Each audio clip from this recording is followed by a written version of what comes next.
নমস্কার বন্ধুরা, আদক বৌদির হেসেলে সবাইকে স্বাগত। আজকে আমার রেসিপি পমফ্রেট মাছের তেলকাই। সবাই তো পমফ্রেট মাছের তেল ঝাল খেয়েছেন, একবার অন্তত এইভাবে রান্না করে খেয়ে দেখুন। বাড়ির সবাই এই রেসিপিটি খেয়ে মুগ্ধ হয়ে যাবে। তাহলে শুরু করা যাক আজকের রেসিপি। প্রথমেই আমি মাছে লেবুর রস, নুন, হলুদ মাখিয়ে 15 মিনিট রেখে দিয়েছিলাম। ততক্ষণে আমি দুটো বড় সাইজের পেঁয়াজ কেটে নিয়েছি, রসুন 7-8টা, আদা 1 ইঞ্চি, কাঁচা লঙ্কা 2টি, শুকনো লঙ্কা 2টি, টমেটো 2টি নিয়ে এবার ওভেনে কড়া বসিয়ে সাদা তেল দেব। আপনারা সর্ষের তেলেও রান্নাটা করতে পারেন। তেল গরম হলে তাতে শুকনো লঙ্কা, পেঁয়াজ, কাঁচা লঙ্কা, টমেটো, রসুন, আদা সব একসঙ্গে ভেজে নেব। 5 মিনিট কষানোর পর তাতে হাফ চামচ মরিচ, হাফ চামচ ধনে, হাফ চামচ জিরে দিয়ে আবার একটু কষিয়ে নেব।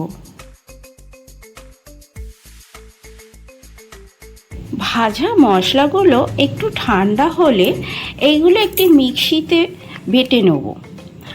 আচ্ছা, এইখানে একটু ছোট্ট টিপস বলি। আমি তরকারি খুব গাঢ় লাল পছন্দ করি না। আপনারা যদি এই রেসিপিটি টকটকে গাঢ় লাল বর্ণের পছন্দ করেন তাহলে পেঁয়াজ, আদা, রসুন, টমেটো বেশ ব্রাউন করে ভেজে নেবেন। তেল গরম হলে তাতে পমফ্রেট মাছ ভেজে নেব।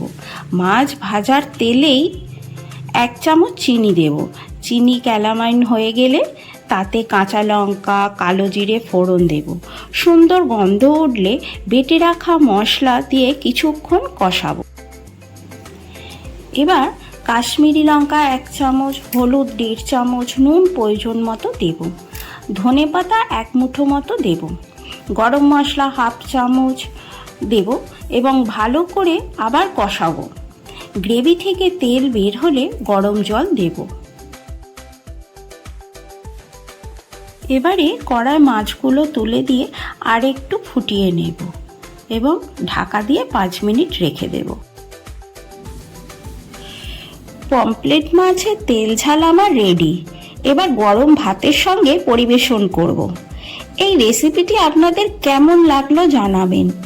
একবার হলেও বাড়িতে ট্রাই করবেন। সবাই ভালো থাকবেন, সুস্থ থাকবেন। ভিডিওটি এতক্ষণ দেখার জন্য ধন্যবাদ।